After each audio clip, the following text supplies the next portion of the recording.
મિત્રો, સ્વાગત છે તમારું નવા વિડીયોની અંદર. આ વિડીયોની અંદર આપણે ચર્ચા કરીશું કે ગુજરાતની અંદર 4 કેટેગરીના જે લોકો છે એને મફતની અંદર મળતું અનાજ અને રાશન કાર્ડની અંદર મળતો લાભ બંધ થઈ જશે.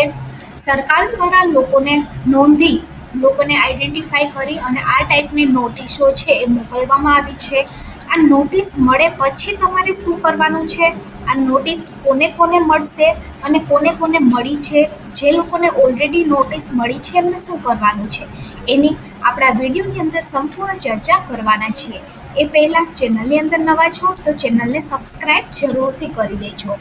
હવે આપણે વાત કરીએ તો સરકારી અનાજના વિસ્તરણ વ્યવસ્થા જે છે એને વધુ પારદર્શક અને ન્યાયી બનાવવા માટે પુરવઠા વિભાગે એક કડક પગલાં લીધા છે. એનએફએસએ અંતર્ગત પાત્રતા ધરાવતા લાભાર્થીઓની ચકાસણીનું અભિયાન શરૂ કરવામાં આવ્યું છે. ગુજરાતના જિલ્લાની અંદર પુરવઠા વિભાગ દ્વારા મોટા પાયે રાશન કાર્ડની ચકાસણીની કામગીરી ચાલી રહી છે. આ ઉપરાંત રાશન કાર્ડ ધારકોને નોટિસ પણ ફટકારવામાં આવી છે, કારણ કે તેમની પાત્રતા ઉપર શંકા છે. તેમના રાશન કાર્ડ જે લોકોને નોટિસ મળી છે એમના રદ હજુ નથી કરવામાં આવ્યા, પરંતુ નોટિસ મળે પછી તમારે અમુક પુરાવાઓ આપવાના છે. જો તમે સાચા હશો તો તમારા રાશન ફરીથી તમારો લાભ ચાલુ રહેશે. આ નોટિસનો મુખ્ય ઉદ્દેશ્ય એ જ છે કે સરકારી અનાજનો લાભ ફક્ત જરૂરિયાતમંદ પરિવારોને જ મળે. કેટલાક કાર્ડ ધારકોની વાર્ષિક આવક 6 લાખ રૂપિયાથી વધુ છે અને 2 એકરથી વધારે જમીન પણ છે, છતાં પણ તેઓ સસ્તા અનાજનો લાભ લઈ રહ્યા હતા. આ ઉપરાંત જે પરિવારો છેલ્લા 6 મહિનાથી કે તેથી વધુ સમયથી અનાજનો જથ્થો નથી લેતા તેમના પણ કાર્ડ રદ કરવામાં આવશે. આ કાર્યવાહીનો હેતુ ગેરલાભાર્થીઓને દૂર કરવાનો અને જરૂરિયાતમંદવાળા જે પરિવાર છે એને સરકારી અનાજનો લાભ મળી રહે તે સુનિશ્ચિત કરવાનો છે.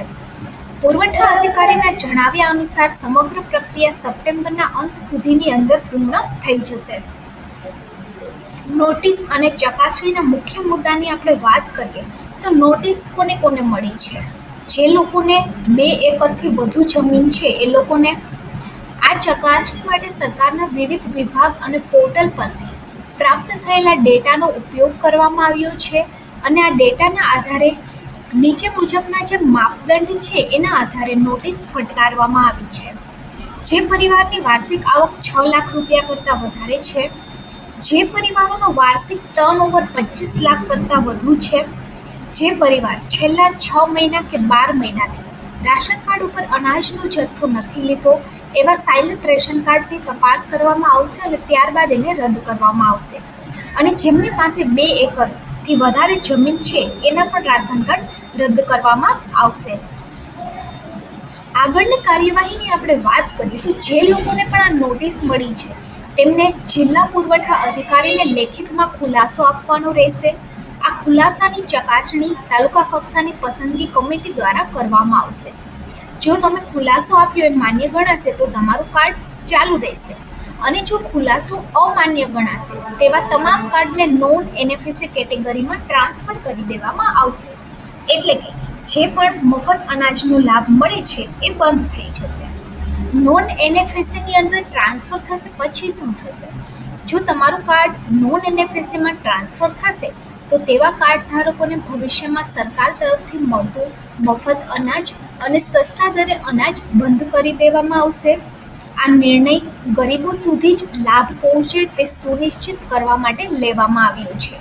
સરકારનું જે આ પગલું છે એ ભ્રષ્ટાચારને અટકાવવા અને જે જરૂરિયાતમંદ પરિવાર છે એને મદદ પહોંચાડવા માટે ખૂબ જ મહત્વપૂર્ણ સાબિત થશે. હવે આપણે લેટરની વાત કરીએ તો આ ટાઈપના જે લેટર છે એ લોકોને મળે છે.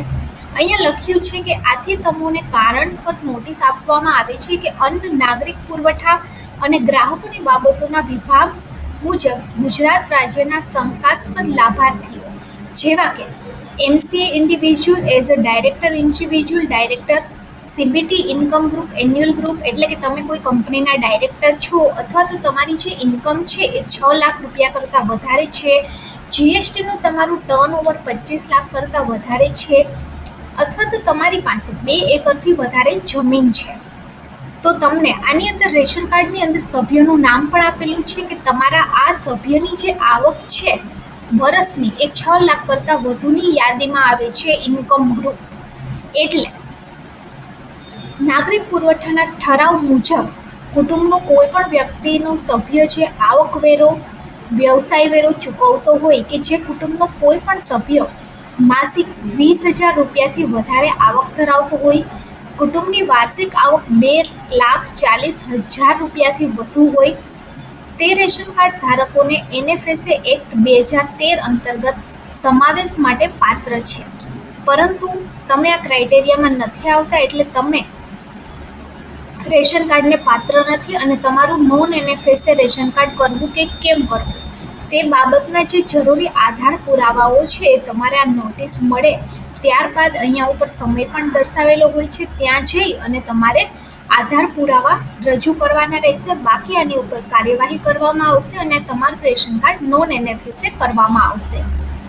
તો આવા લોકોને લેટર મળેલા છે. હવે જો તમે ખરેખર તમારી વાર્ષિક આવક મહિને 20,000 રૂપિયા છે અથવા તો વર્ષની 2,40,000 રૂપિયા થાય છે તો તમારે ત્યાં આધાર પુરાવાઓ રજૂ કરવાના છે.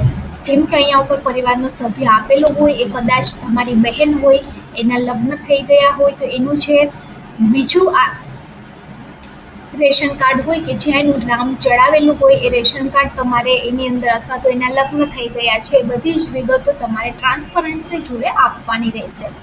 જો વિડીયો સારો લાગે તો વિડીયોને લાઈક કરી દેજો અને ગવર્મેન્ટ સાથી ચેનલને સબસ્ક્રાઈબ કરી દેજો.